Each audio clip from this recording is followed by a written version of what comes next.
नहीं पहुंच पाते हैं। तो आज के इस कार्यक्रम से कुछ जानकारी आप लोग प्राप्त करके तो अपने गांव, ग्राम, कस्बा में भी आप बता सकते हैं। तो आत्मनिर्भर भारत का अभियान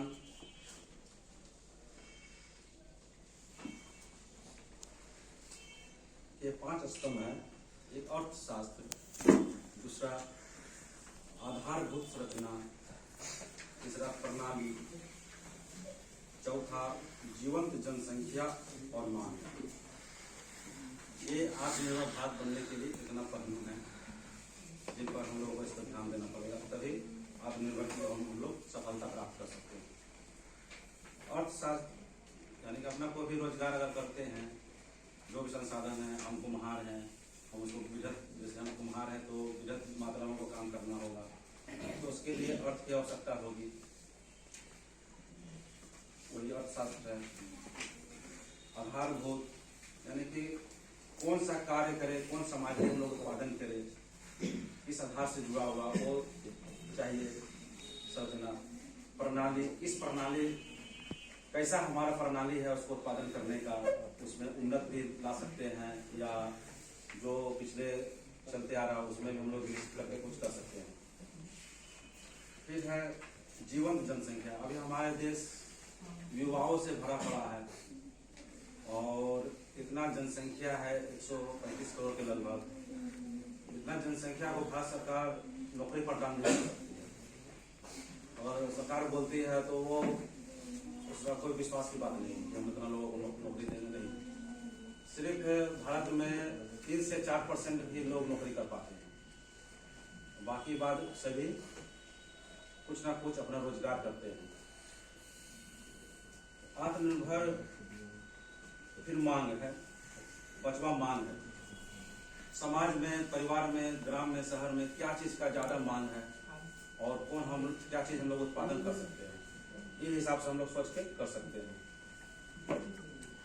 जैसे हम बताएं अभी कुम्हार का और वो अपना काम करना अगर भूल जाए, कुम्हार बोले कि नहीं हम भी नौकरी करेंगे, तो नौकरी करे, परिवार के सदस्य नौकरी करेगा, लेकिन अपना जो मूल काम है वो करते रहना चाहिए, वो उसको भूलना नहीं चाहिए।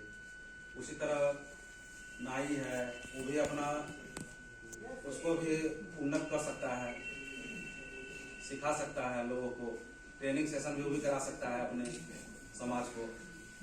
जिनका जो समाज व्यवस्था जो बटा हुआ है समाज में, ये हमारा ये काम है, वो काम को करते रहना चाहिए।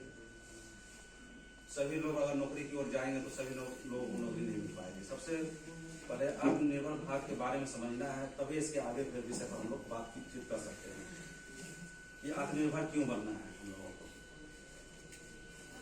क्यों जरूरी है आत्मनिर्भर। हमारे देश में पूरा संसाधन है, वो संसाधन का उपयोग हम लोग 10% भी नहीं कर पाते हैं सही ढंगों से।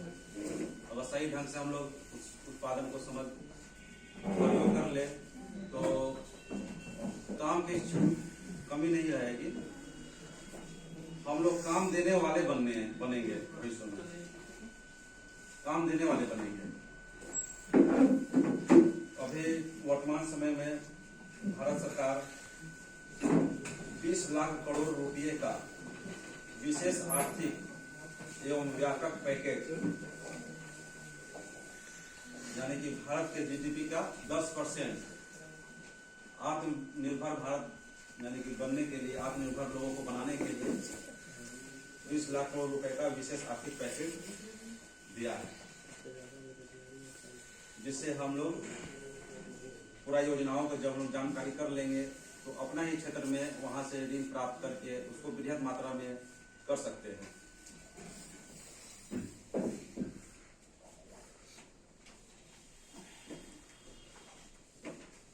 अभी हाल फिलहाल में 2 साल हो गया, 2 साल से चल रहा है कोविड-19 का, जिसके कारण भारत सरकार आत्मनिर्भर बनाने के लिए आत्मनिर्भर भारत अभियान के तहत 20 लाख करोड़ के आर्थिक पैकेज की घोषणा के साथ अर्थव्यवस्था को पुनर्जीवित करने का फैसला किया। अभी सरकार देख रही है 2 वर्षों से कि कोविड-19 के चलते छोटे छोटे रोजगार वाले को पूरा उसका सफाया हो गया। वो क्या करे, वो सोचने पर मजबूर हो रहा है। इसके कारण भारत सरकार इन लोगों के लिए 20 लाख करोड़ रुपए के पैकेज की घोषणा किया है, जो हम अभी नीचे बताने वाले हैं। किस किस योजनाओं को हम लोग देने से हम लोग काम कर सकते हैं। जैसे MSMI ऋण। MSMI ऋण वैसे लोगों को मिल सकता है जो व्यवसायी वर्ग हो, जो बुरी तरह कोविड-19 में प्रभावित हुए हैं, ऐसे लोगों को MSME मिलेगा। कौन आवेदन कर सकता है, सब आपका पत्र दिया हुआ उसमें लिखा हुआ है, फिर भी एक बार बता देते हैं। यानी जिनके पास 29 फरवरी 2020 तक 25 करोड़ रुपए तक के सभी MLI के संयुक्त बकाया ऋण और वित्त वर्ष 2019-20 में 100 करोड़ रुपए तक वार्षिक कारोबार हो, यदि वित्त वर्ष 2019-20 के खाते का ऑडिट फाइनल होना बाकी है तो उधार देने वाले संस्थान उधारकर्ता कन्वर्टर की घोषणा पर भरोसा कर सकते हैं। तो इसको पढ़ने पर किनको मिलेगा, क्या ब्याज दर है, वो सारा इसमें विस्तार से है। तो अभी हम मुख्य जो योजनाएं हैं उस पर हम हल्का हल्का आप लोगों को ध्यान आकर्षित कर सकते हैं कि आप समाज में जाए, गांव में जाए तो आप उनको भी बता सके। तो 8 योजनाएं हैं भारत सरकार की आत्मनिर्भर बनने के लिए। पहला था MSMI ऋण, दूसरा है किसान क्रेडिट कार्ड ऋण।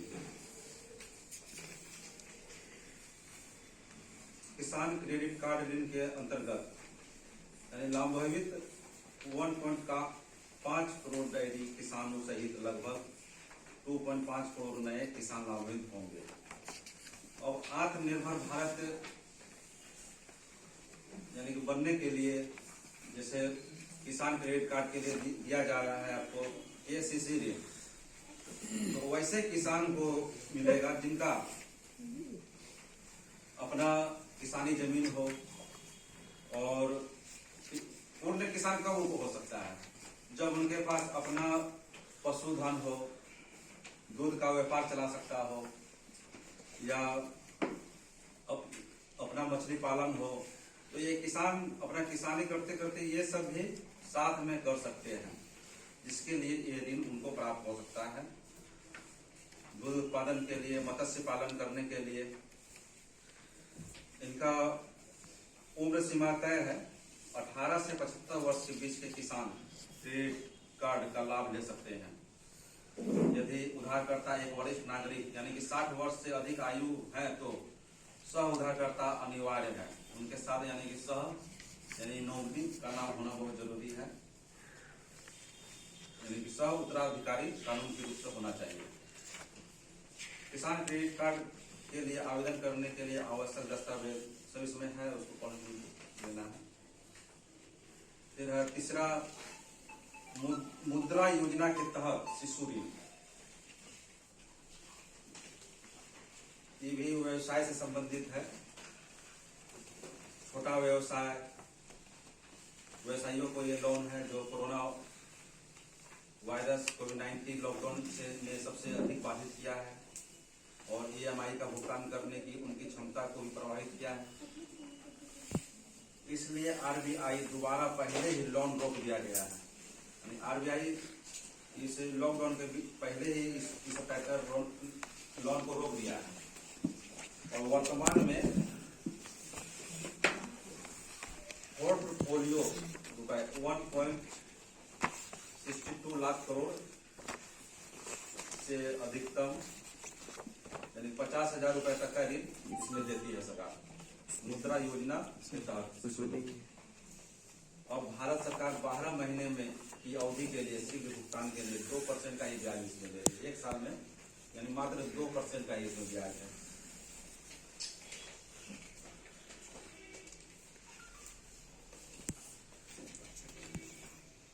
चौथा है प्रधानमंत्री Awas Yojana credit link subsidy योजना,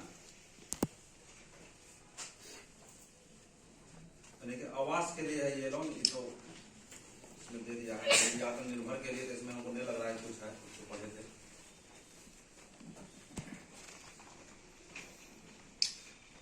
एक है स्ट्रीट विक्रेता ऋण, छोटा छोटा दुकानदार रोड किनारे जो छोटा छोटा दुकान करते हैं, साइकिल पर लेकर फेरी करते हैं, माथा पर लेकर फेरी करते हैं, उन लोगों को छोटा छोटा ऋण के लिए भी यहाँ पर योजना है।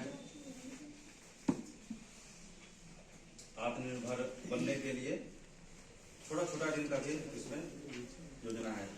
स्ट्रीट विक्रेता ऋण का नाम है, जिसमें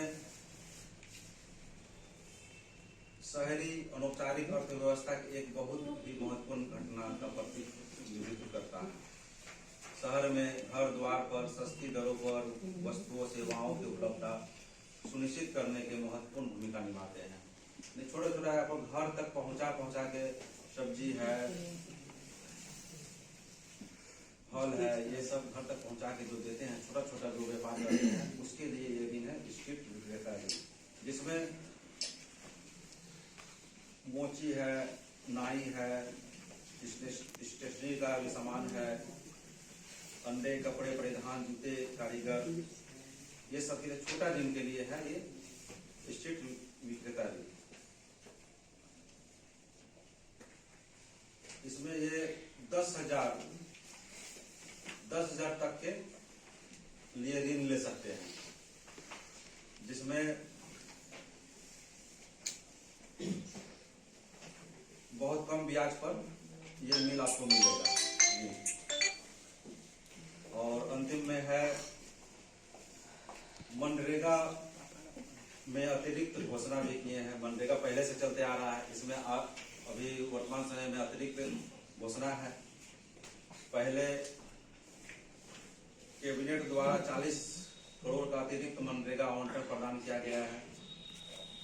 इससे जल संरक्षण गतिविधियों के लिए मानसून के मौसम में मुख्य रूप से प्रवासी कामगारों को 300 करोड़ व्यक्ति कार्य दिवस प्रदान किए जाएंगे। यानी कि पहले कम था, अब 300 करोड़ व्यक्ति को, यानी कि 300 करोड़ व्यक्ति को कार्य दिवस प्रदान किए जाएंगे। यानी 300 करोड़ व्यक्ति को प्रत्येक दिन, यानी कि साल में 202 दिन, यानी पहले था 182 दिन, अब कर दिया गया 202 दिन निश्चित उनको काम दिया जाएगा। तो ये तो हम इसके पत्र के द्वारा हम बताएं। ऐसे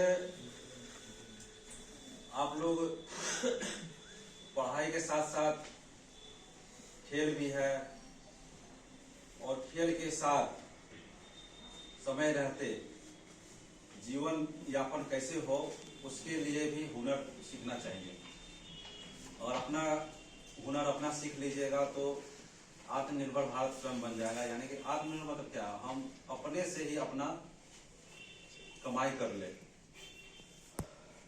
जिस क्षेत्र में है हम उस क्षेत्र का अधिक से अधिक अच्छा से उपयोग करें। हम राजमिस्त्री हैं तो राजमिस्त्री का लाइन में भी बहुत अच्छा काम करें, उसमें भी ट्रेनिंग। और पढ़ा लिखा अगर राजमिस्त्री हो तो और उन्नत काम करेंगे। पढ़ा लिखा किसान हो वो भी उन्नत काम करेंगे। तो अपना जो काम है, अपना काम पर ध्यान देना चाहिए। पूरा वर्ग कार्य के आधार पर समाज को बांटा गया है, ना कि जाति के आधार पर। ये भी समझना चाहिए लोगों को। इसलिए अपना कर्तव्य है अपना काम को पहचानना, अपना काम को पहचान करके उस पर ही दृष्टि डाल करके उसे गहन अध्ययन करके उसको सीखना चाहिए। इसके साथ अपना वाणी को समाप्त